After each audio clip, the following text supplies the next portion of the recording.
जो स्टार प्रचारक रहे हैं अलग अलग पार्टियों के, उसके बारे में मैं आपसे पूछूंगा, लेकिन कांग्रेस में राहुल गांधी और प्रियंका गांधी का मैदान में उतरना, पहले वो उतरे, बीच में उनकी जो तबियत खराब हुई तो प्रचार से उन्होंने दूरी बना ली और फिर से उन्होंने कैंपेन किया। आम आदमी पार्टी पर लगातार हमलावर हैं, तो इसको आप कैसे देखते हैं कि राहुल और प्रियंका ने किस तरह से कांग्रेस की स्थिति को प्रभावित किया दिल्ली में? अब बिल्कुल देखिए, मैं उसी बात को कह रहा था कि पिछले अगर हम 5 साल पहले की विधानसभा चुनाव की बात करें, कांग्रेस ने अपने इस बार के चुनावी लड़ाई को बहुत तरीके से लड़ा है और खास करके जो इस बार की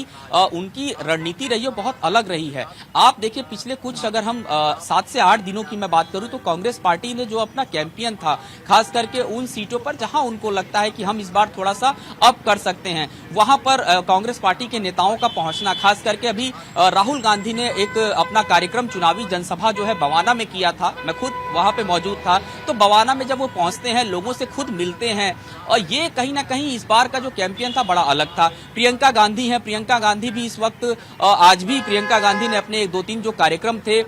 वो आज उन्होंने किया, क्योंकि आज चुनाव प्रचार का आखिरी दिन था। प्रियंका गांधी भी डोर टू डोर अभियान में हिस्सा ली, वहां पर पहुंच करके। मल्लिकार्जुन खड़गे की बात करें, लेकिन कुछ ऐसी सभाएं रही हैं जैसे कि राहुल गांधी 1-2 सभाओं में नहीं पहुंच पाए, बाद में उसको विपक्ष और जो राजनीतिक नेताओं ने जो अलग अलग पार्टी के थे उन्होंने ये कहा कि भाई वहां भीड़ नहीं थी इसलिए राहुल गांधी नहीं पहुंच पाए, लेकिन बाद में उसके बाद उस पर उन्होंने कटाक्ष किया, उनकी तबीयत नहीं ठीक थी इसलिए वो उन सभाओं को नहीं संबोधित कर पाए। राजधानी दिल्ली का चुनाव कुल मिला के इस बार जो है अगर हम देखें तो बहुत ही दिलचस्प रहा है, और ये कहीं ना कहीं जो भारतीय जनता पार्टी के कैंपेन का तरीका है, आप देखिए उन्होंने सबसे पहले जब अपना घोषणा पत्र लॉन्च किया, पहले वो अपना 1 नंबर पर घोषणा पत्र लेकर के आते हैं, उसके बाद दूसरा और फिर तीसरा, और तीनों में अलग अलग जो वादे और जो बातें भारतीय जनता पार्टी की तरफ से कही जाती हैं, वो आप देखिए कि दिल्ली के जो मतदाता हैं वो किस तरीके से इस बार अपना मन बना पाते हैं। क्योंकि बजट के बाद से कल प्रधानमंत्री नरेंद्र मोदी ने भी एक जनसभा किया था